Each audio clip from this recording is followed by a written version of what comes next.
useless Labour government are doing the impossible. They're actually making things worse. They really are. Look who we've got running the country at the moment. Lee Anderson grills David Lammy in Parliament, demands accountability. You're not going to believe what just happened inside Parliament. Lee Anderson, bold, fiery, and never afraid to speak his mind, just went head-to-head with David Lammy in what many are calling one of the most intense exchanges of the year. The tension, off the charts. The reaction, instant. And the fallout, still echoing through Westminster right now. This wasn't your usual political disagreement, this was personal, public, and completely unscripted. Let's break down exactly what went down, because the moment Anderson rose to speak the entire room went silent. It started during a heated debate over recent government decisions, a debate that had already seen tempers flare across both benches. David Lammy, standing firm on Labour's side, had been defending a controversial move linked to one of the party's ongoing policy battles. Calm, articulate, confident at first. But when Lee Anderson took the floor, everything changed. Anderson, a man who's built his reputation on saying what others won't, leaned straight into Lammy with one question that cut through the noise. When will you stop making excuses and start taking responsibility? The chamber went quiet and then erupted. Lammy tried to interject, but Anderson pressed on, pointing directly at him and accusing him of dodging accountability while lecturing everyone else. Even the speaker had to call for order multiple times as the back and forth turned into a full-blown showdown. For viewers watching the live feed, it was gripping. For those in the chamber, it was electric. Lammy, visibly irritated, shot back, reminding Anderson that Labour had inherited years of policy failures from the Conservatives. But Anderson wasn't letting go. He fired again, saying, "That's the problem, David. Every time something goes wrong, you look backward. When do you ever look in the mirror?" And that's when the murmurs began across the benches. Even some Labour MPs glanced down awkwardly. The moment wasn't just political. It was psychological. Lammy's reaction, part defiance, part disbelief, said it all. He looked stunned that Anderson had gone that far.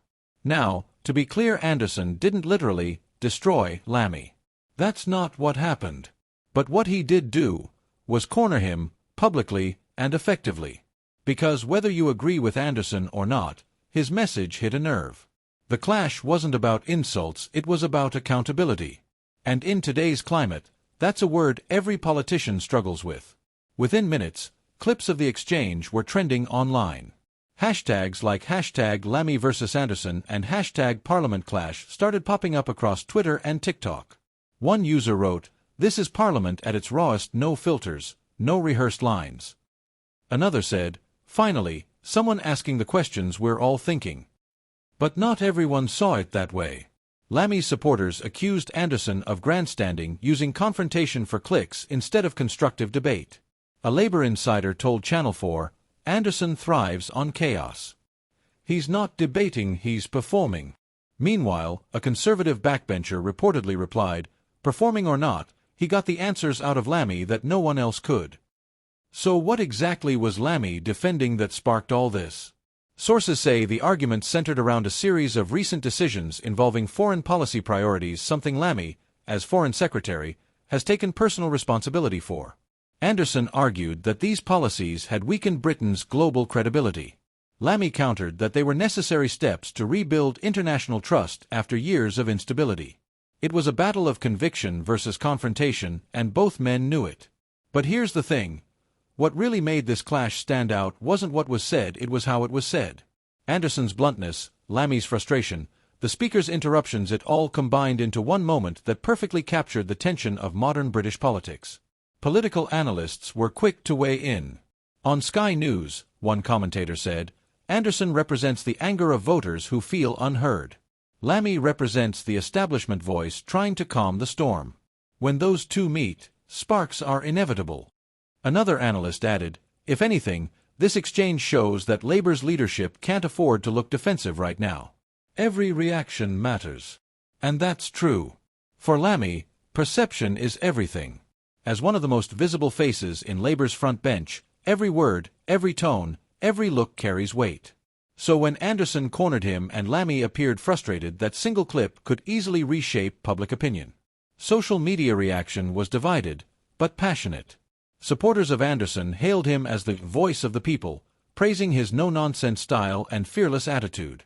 Critics, however, accused him of turning Parliament into a circus, saying his methods were more about provocation than policy. One viral tweet summed it up best. Lee Anderson brought the fire. David Lammy brought the facts. You decide which one the country wants more.